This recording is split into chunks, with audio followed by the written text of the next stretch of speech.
Assalamualaikum warahmatullahi wabarakatuh. Perkenalkan, nama saya Muhammad Rifki Mulyatna, NRP 59235115015069.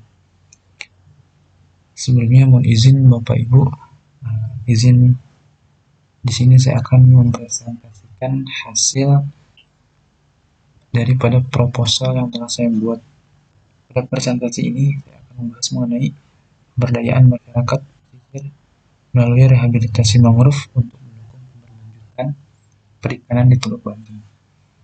Pada materi ini, saya fokus pada bagian masyarakat yang dapat menjadi aktor utama dalam menjaga ekosistem mangrove, sekaligus memperoleh manfaat ekonomi dan ekologis dari keberlanjutan sumber daya pesisir yang ada.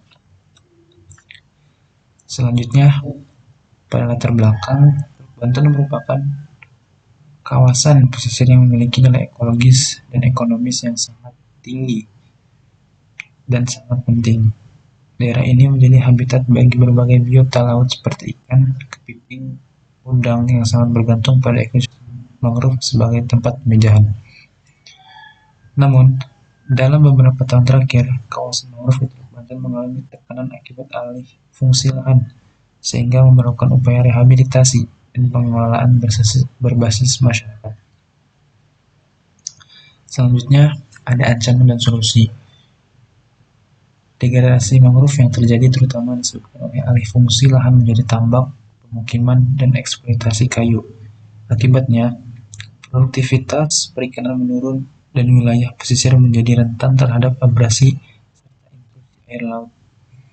Solusi yang paling efektif adalah rehabilitasi mangrove berbasis masyarakat, di mana masyarakat berperan langsung dalam menjaga, memulihkan, dan memanfaatkan sumber daya pesisir secara berkelanjutan. Selanjutnya ada tujuan dan manfaat kegiatan. Pertama itu rehabilitasi mangrove. Untuk melaksanakan rehabilitasi berbasis partisipasi masyarakat. Kedua ada meningkatkan kesadaran dan kemampuan pengelolaan lingkungan pesisir. Selanjutnya ada dukungan perikanan, yaitu menunjang keberlanjutan perikanan melalui perbaikan ekosistem. Kemudian ada manfaat yang pertama, yaitu manfaat bagi lingkungan, yaitu memperbaiki kualitas ekosistem pesisir dan fungsi ekologis mangrove. Selanjutnya, manfaat bagi masyarakat, yaitu meningkatkan pendapat melalui konservasi dan ekonomi ramah lingkungan. Dan terakhir, bagi pemerintah, yaitu mendukung keberhasilan program Marine Protected Area atau MPA di Teluk Banten. Kemudian di sini terdapat layout peta kawasan mangrove di Teluk Banten. Pada slide ini terlihat peta yang menunjukkan sebaran utama mangrove di Teluk Banten, terutama di kawasan utara seperti Karangantu dan sekitar muara sungai. Daerah-daerah tersebut menjadi prioritas dalam program rehabilitasi dan pemberdayaan masyarakat. Desain MPA atau Marine Protected Area membantu memastikan bahwa ekosistem penting ini dilindungi secara terencana dan sistematis. Selanjutnya di sini ada pembagian zona. Yang pertama itu ada zona inti, muara sungai Ciujung dan Cibanten, yaitu perlindungan penuh dan hanya untuk penelitian. Yang kedua ada zona rehabilitasi, yaitu pesisir Pantan dan Bojonegara untuk prioritas penanaman kembali mangrove. Yang ketiga ada zona pemanfaatan terbatas, pesisir Karangantu dan Lompar untuk ekowisata dan pemanfaatan lestari. Dan yang terakhir ada zona penyangga, yaitu pemukiman Kasemen dan Bojonegara untuk pelatihan, pembibitan, dan pengolahan produk mangrove. Selanjutnya ada program pemberdayaan masyarakat.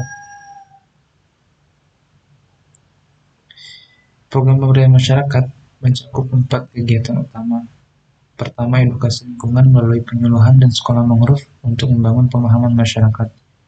Kemudian yang kedua, kegiatan rehabilitasi berupa penanaman jenis-jenis mangrove lokal dengan target keberhasilan minimal 80%.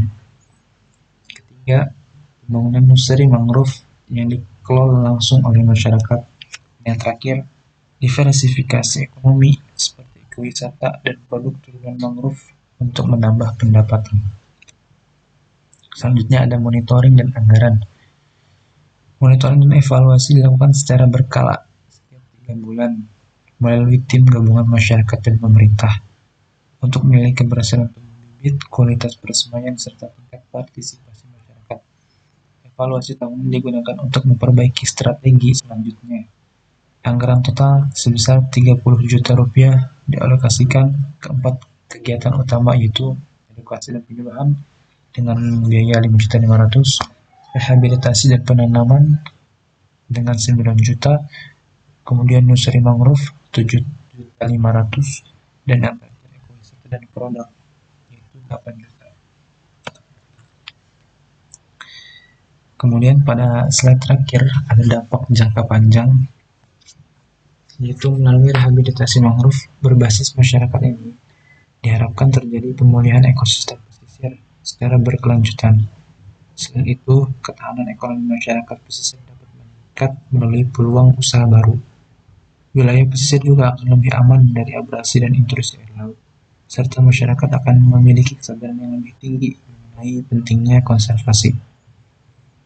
Tidak hanya itu, mangrove juga berperan dalam menyerap karbon sehingga turut berkontribusi pada mitigasi perubahan iklim. Mungkin sekian presentasi yang dapat saya jabarkan, kurang lebihnya mohon maaf. Wassalamualaikum warahmatullahi wabarakatuh.